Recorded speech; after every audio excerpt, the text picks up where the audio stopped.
Vous informer, c'est notre cheval des batailles. Mesdames et messieurs, bonsoir et bienvenue dans cette édition du journal. Mais d'abord, les sommaires. Bon début de week-end à toutes et à tous et bienvenue dans cette édition du journal. Mais d'abord, le sommaire.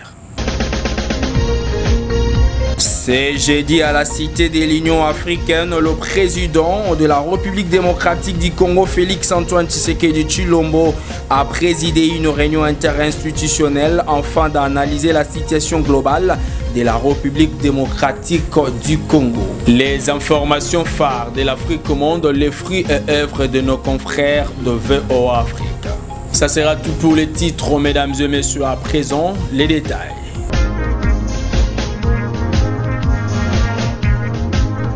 Bonsoir, débutons cette édition du journal à la Cité de l'Union africaine à Kinshasa, où le président Félix Tshisekedi a présidé ce jeudi la réunion interinstitutionnelle en vue de passer en revue la situation générale du pays. Le chef de l'État a donné des orientations aux animateurs des 4 principales institutions de la République démocratique du Congo, dont l'Assemblée nationale, le Sénat, le gouvernement et les conseils supérieurs de la magistrature. Images et commentaires de la presse présidentielle pour le détail. Les chefs des 4 institutions de la République, le président de l'Assemblée nationale Vital Kamerhe, du Sénat Sama Lukonde, la première ministre Judith Suminwa et le président du Conseil supérieur de la magistrature, Dieudonné Kamuleta, ont tous pris part à la réunion interinstitutionnelle présidée ce jeudi 12 octobre à la Cité de l'Union africaine par le chef de l'État, Félix Antoine Tshisekedi Tshilombo. Ils ont débattu pendant plus de 3 heures autour de la première institution du pays garant de la nation des questions d'intérêt national relevant des domaines économiques, sociaux et sécuritaires. Le président de la Chambre basse du Parlement a fait le point de cette grande réunion. Le président de la République a donné des orientations dans tous les domaines de la vie économique et sociale de la vie de la nation. S'agissant de l'économie, le président de la République a souligné sa détermination à voir notre économie décoller, avec notamment la baisse du taux directeur de la Banque centrale. Et ceci va entraîner aussi la baisse du taux au niveau des banques commerciales, de telle sorte que notre économie soit concurrentielle et que les populations, surtout les plus démunies, puissent avoir un accès facile au crédit. Nous avons souligné aussi la question qui est déjà prise en charge au niveau du gouvernement, et ça c'est le président qui l'a rappelé, de voir les prix des biens de première nécessité baisser sur le terrain. Et cela en préservant la stabilité du cadre macroéconomique. Le président de la République a souligné aussi la nécessité d'avoir un système financier cohérent avec les objectifs du développement. Et pour cela, il a veillé à ce que tout le monde puisse comprendre que les réformes fiscales qui vont être amorcées de façon rapide, puisqu'elles avaient déjà commencé, accélérées, nous puissions avoir une fiscalité qui soit attrayante et qui crée le climat des affaires. Et dans cette perspective, le président parlait aussi de la justice sociale en ce qui concerne la fiscalité. Il ne faut pas que les plus petits payent pour plus que les plus grands. Une justice sociale qui puisse remettre chaque citoyen au niveau de ses obligations vis-à-vis de l'État. Nous avons aussi suivi les orientations du président de la République en ce qui concerne des mesures d'assainissement sous forme de loi, notamment les codes agricoles, pour rendre notre secteur agricole attractif. Et ce code est déjà au Parlement, c'est-à-dire à l'Assemblée et au Sénat. Nous allons le retourner au gouvernement pour une lecture avec le nouveau gouvernement, et au niveau de l'Assemblée comme du Sénat, nous allons accélérer son adoption. Le social des Congolais, ça a été l'essentiel du message du président aujourd'hui et de ses orientations, puisque non seulement nous avons parlé du secteur de l'éducation, où il faut renforcer la gratuité de l'enseignement au niveau de l'école primaire, mais commencer déjà à penser, même si on ne doit pas le faire tout de suite, à ce que cette gratuité soit aussi appliquée au niveau du secondaire. Ceci veut dire qu'il faut parachever totalement la gratuité au niveau de l'enseignement primaire de notre pays. Et le président a souligné aussi le secteur de la santé, et avec notamment l'épidémie que nous connaissons aujourd'hui de Mpox. Il faut non seulement la campagne de vaccination, de sensibilisation, et concernant les autres épidémies présentes et à venir, il a parlé de la prévention, qui est le bon système de santé. Nous avons aussi abordé et suivi le président de la République ses orientations en ce qui concerne le secteur judiciaire. Restons toujours à la Cité de l'Union africaine. Nous sommes là à Kinshasa, la capitale congolaise, où le chef de l'État, Félix-Antoine Tshisekedi Tshilombo, a accordé une audience à Dr Béjani Choqué, porteur d'un message du président sud-africain Cyril Ramaphosa concernant les renforcements de relations bilatérales et politiques entre la République démocratique du Congo et l'Afrique du Sud. Au vu des résultats des dernières législatives, la République sud-africaine a pour la première fois de l'histoire un gouvernement d'union nationale, reçu ce jeudi à la Cité de l'Union africaine par le président de la République Félix-Antoine Tshisekedi Tshilombo. L'envoyé spécial du chef de l'État sud-africain inscrit sa visite à Kinshasa dans le cadre du suivi de la dernière mission du président Cyril Ramaphosa dans la capitale de la RDC et de renforcement de relations bilatérales entre les gouvernements des deux pays. The purpose of our meeting is to... La raison de notre visite, c'était is to continue to strengthen our relationship. C'est pour renforcer nos relations. Et puis aussi concernant certains points qui étaient discutés la fois passée lorsque le président sud-africain était de passage ici, pour que cela soit mis en musique, pour renforcer les relations bilatérales entre les deux nations. Aussi bien le président Cyril, le président Félix-Antoine Tshisekedi est fermement engagé. Comme vous le savez, aujourd'hui en Afrique du Sud, nous avons un nouveau gouvernement.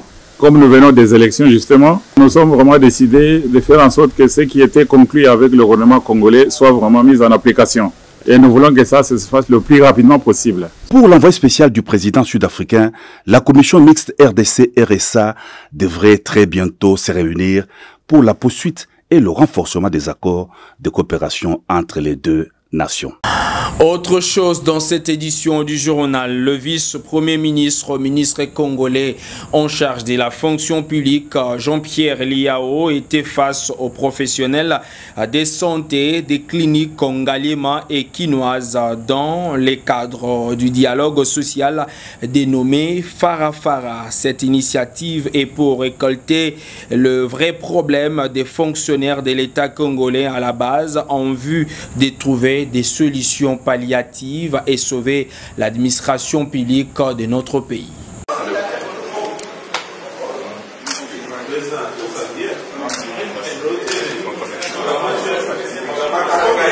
Merci beaucoup, vice-premier ministre, ministre de la fonction publique, Ayambi Bisso, président, il y a caucus Nyonso.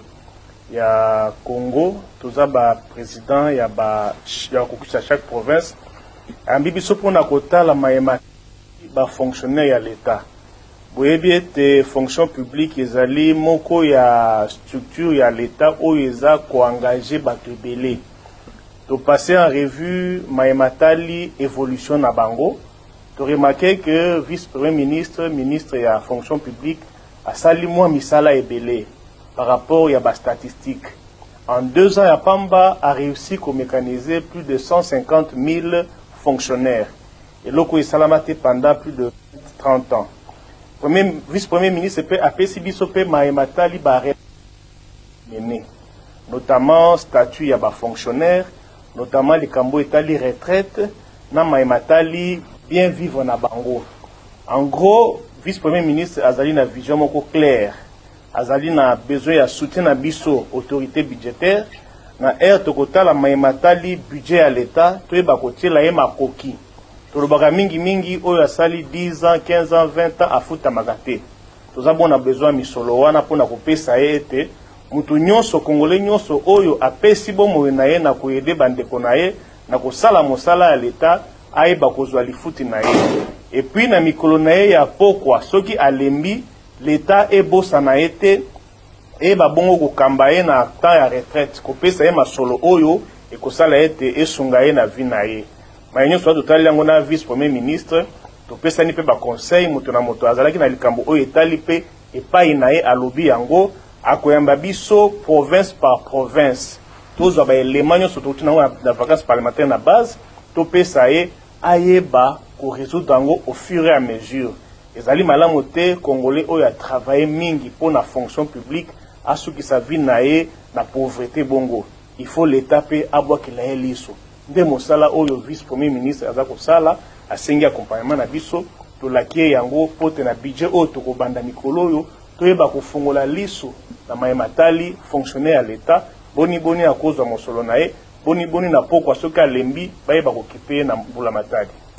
Parlons éducation à présent à l'Institut supérieur technique catholique de Kikwit, ISTCK en sigle. La fin de l'année académique 2023-2024 a été sanctionnée par la remise des diplômes de licence à ses récipiendaires ce vendredi 13 septembre 2024 au cours de la cérémonie de la collation des grades académiques. Détail dans ce reportage. L'année académique 2023-2024 s'est clôturée à l'Institut supérieur technique catholique de Kikwit au cours de la cérémonie de la collation de grades académiques ce vendredi 13 septembre 2024. Une centaine de lauréats ont été à l'honneur et couronnés licenciés en présence du maire de la ville de Kikwit, du président du sous-conférence des établissements supérieurs et universitaires du Kwilu, représentant de Madame la ministre de l'ESU à cette manifestation a devant les publics félicité le comité de gestion de l'ISTCK d'avoir respecté le calendrier académique. La parole au nom de son Excellence Madame la ministre Sombo Safi Marie-Thérèse, ministre de l'enseignement supérieur et universitaire. Je me permets d'entrer des jeux, de féliciter le comité de gestion de l'ISTCK et son directeur général pour des efforts consentis, pour tout ce qu'ils ont fait, de bon et de juste, pour arriver à bon port. La dernière circulaire du ministre, de Madame la ministre, fixait les enjeux de la fin de la clôture de l'année académique. Les institutions ayant fini avant. Et ce, en droite ligne, respectant les calendriers réaménagés, pourrait déjà, avant le 16 septembre, entamer la clôture de l'année. Pour la coordination des étudiants de cet alma mater, son coordonnateur Carlito Chimanga a salué les efforts fournis par les comités de gestion de l'Institut supérieur technique catholique de Kikwit et de Madame la ministre de l'ESU pour son engagement dans la mutation du système classique vers le système LMD. Demain, aux autorités nationales, provinciales comme urbaines, chacune selon la place qu'elle occupe. Nous vous disons, votre présence à ces lieux témoigne l'intérêt que vous réservez à l'éducation. Pilier incontournable pour le développement de notre pays, la RDC.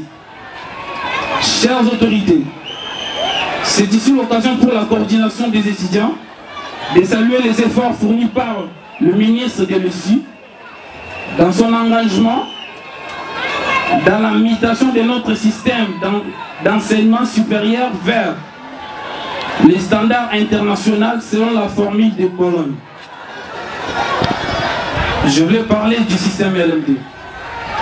Il est vraiment... Face à la presse, le directeur général de cette prestigieuse institution d'enseignement supérieur, le professeur Placide Lengelo, a précisé ce qui suit.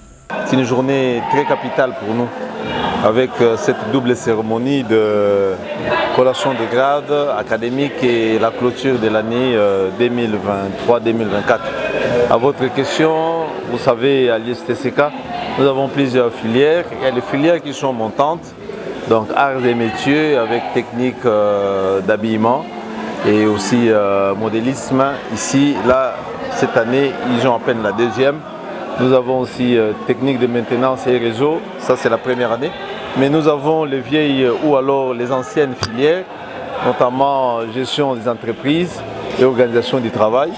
nous avons... Vous le savez, au Congo-Kinshasa, l'actualité reste dominée par l'affaire disparition des 7 Kikuni, l'opposant congolais. Les opposants de la République démocratique du Congo sont en colère contre le régime Tshisekedi et réclament la libération sans condition de leurs collègues. Plusieurs déclarations allant dans tous les sens sont balancées sur les réseaux sociaux de la République démocratique du Congo, dont celle d'Olivier Nkamitatou de l'Assemblée pour la République, qui pense que la violation des droits constitutionnels reconnus à chaque Congolais est inacceptable dans notre pays, d'où il invite le pouvoir en place à bien vouloir libérer leurs collègues de l'opposition.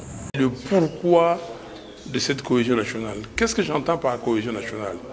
Je dis qu'il faut répondre à 3 questions. Que faire pour recouvrer l'intégrité territoriale de notre pays mise à mal par le Rwanda et l'Ouganda? Tout Congolais a les droits et les devoirs sacrés de défendre l'intégrité du pays et de son territoire. Deuxième question, la mégestion, la malgouvernance, la corruption. On bafoue les droits de l'homme, les droits humains. Comment résoudre ces questions-là? Troisièmement, la Constitution de la République qui dit que notre pays, depuis le 30 juin 1960, date de son indépendance, connaît des crises récurrentes, dues essentiellement au manque de légitimité des institutions et de leurs animateurs. Les institutions ne sont pas légitimes, les animateurs le sont encore moins. Que faut-il faire pour que demain, nous puissions faire des réformes institutionnelles, surtout des réformes électorales, pour que les élections soient crédibles, c'est-à-dire transparentes, impartiales et apaisées. On ne peut pas, à chaque fois, avoir de problèmes, arrêter les gens. Tous les pouvoirs qui se succèdent ici, et surtout les pouvoirs qui sont illégitimes, tous ces pouvoirs-là bafouent les droits humains. Ça, on ne peut pas accepter ça.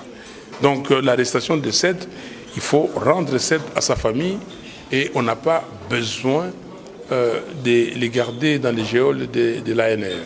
Face à présent aux actualités phares de l'Afrique au monde, les fruits de nos confrères de VOA, Afrique.